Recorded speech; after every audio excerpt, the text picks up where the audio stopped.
लेकिन हमारी मालूमात ये हैं कि इस बार तो बाकायदा असम्बलियां बेची गई हैं। इसी मैंडेट के साथ उस वक्त धांधली क्यों थी और इसी मैंडेट के साथ आज धांधली क्यों नहीं है?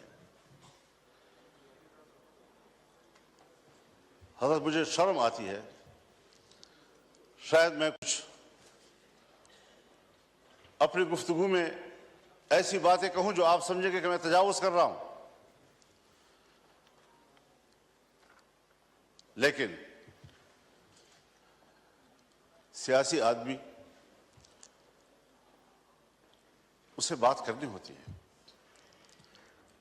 सियासतदान मालूमात की बुनियाद पर बात करता है, पब्लिक में बात करे, पार्लियामेंट में बात करे। खुदा करे ये खबर गलत हो, लेकिन हमारी मालूमात ये हैं कि इस बार तो बाकायदा असम्बलियां बेची गई हैं और असम्बलियां खरीदी गई हैं। कौन इन असम्बलियों को और इन ऐवानों को अवाम का नुमाइंदा पार्लियामेंट कहेगा? किस तरह हमारा ज़मीर मुतमईन है यहां पर बैठने में?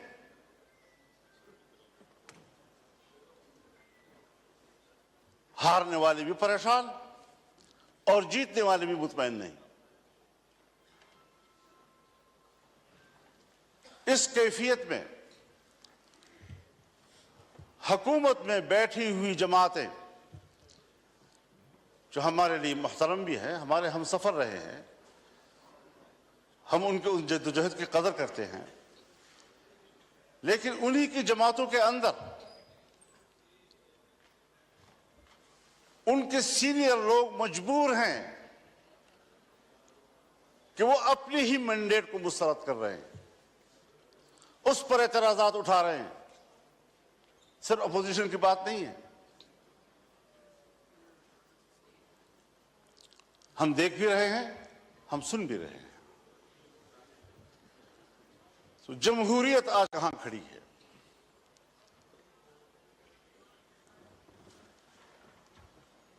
ये सिर्फ इसलिए हम यहां कमजोर बैठे हुए हैं कि हमने हर मरहले पर कंप्रोमाइज किया है। हमने अपने उसूल पे समझौते किए हैं, हमने अपनी जमहूरियत बेची है, हमने अपने हाथों से अपने आका बनाए हैं, और जब हम ही अपने हाथों से अपने लिए आका बनाएंगे, यही होती है आखिरत की निशानी। जब रसूलुल्लाह सल्लल्लाहु अलैहि वसल्लम से हज़रत जिब्रील ने पूछा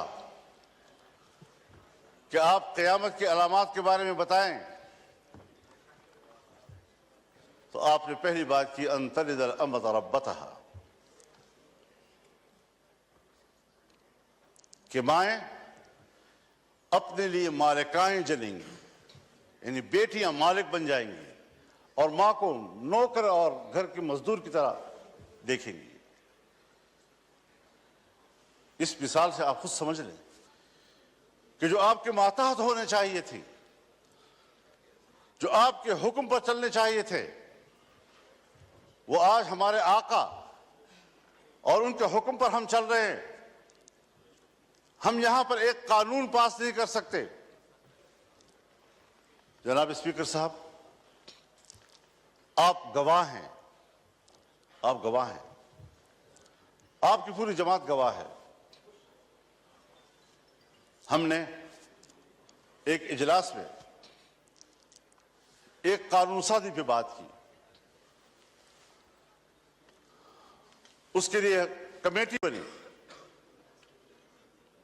वज़ीर कानून के निगरानी में मियां शहबाज शरीफ साहब निगरानी कर रहे थे। ऊपर से हमारा इत्तेफाक हुआ, दीनी मदारिस, उनके विफाक, हुकूमत के दरमियान उस मसौदे पर इत्तेफाक हो गया। इत्तेफाक राय के बावजूद असेंबली में नहीं आ रहा, इसलिए की इजाजत नहीं। करते करते बिल आखिर असेंबली में आया वो, और आया तो ख्वांदगी के दौरान रोक दिया गया और पास नहीं होने दिया। हम पार्लियामेंट हैं, हमने इस पे इत्तेफाक राय किया, असेंबली तक में ले आए, पेश हो गया, पहली ख्वांदगी हो गई और बिल आखिर उसको ड्रॉप करना पड़ा।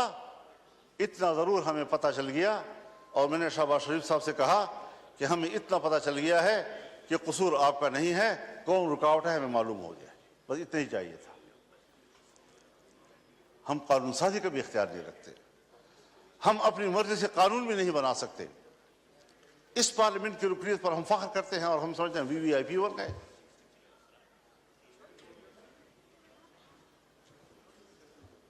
आज जरा मुआवजा तो कीजिए जनाब स्पीकर, हिंदुस्तान और हम एक ही दिन में आजाद हुए। 15 अगस्त 1947 को सुबह 8 बजे दिल्ली में लॉर्ड माउंटबेटन ने इंडिया के गवर्नर जनरल का हल्फ उठाया और कराची में कायद आज़म मोहम्मद अली जिन्नाह ने हल्फ उठाया। एक ही दिन हम आजाद हुए। आज वो दुनिया की सुपर ताकत बनने के ख्वाब देख रहा है और हम दिवालियापन से बचने के लिए भीख मांग रहे हैं कि डिफॉल्ट न हो जाए हम लोग। ये किसके हाथों, कौन जिम्मेदार है उसका? घूमते फिरते फिर आएगी बात, सियासतदान जिम्मेदार है, हुकूमत नाकाम है। दीवार के पीछे जो कुव्वतें हमें कंट्रोल करती हैं, जिनके बागडोर हमारे उनके हाथ में हैं, फैसले तो वो करें और मुंह हमारा काला करें, अवाम हमें गालियां दे, जिम्मेदार हमें ठहराएं। ये कौन सी सियासत है? हम कहां इस मुल्क को ले आए हैं कि आज आपका एक एक बच्चा 25 करोड़ आबादी का वो 2 और 3 लाख तक का मकरूज हो चुका है। खुश होते हैं IMF ने नया किस्त जारी कर दिया, नया किस्त 1 लाख 1.5 लाख का करोड़ 1 अरब 1.5 अरब का होता है, लेकिन आपको कर्जे कितने देने हैं? अपनी पैदावार किधर है हमारी? अपनी सलाहियत किधर है हमारी? हमने मुल्क को जुमूद का शिकार बना दिया है।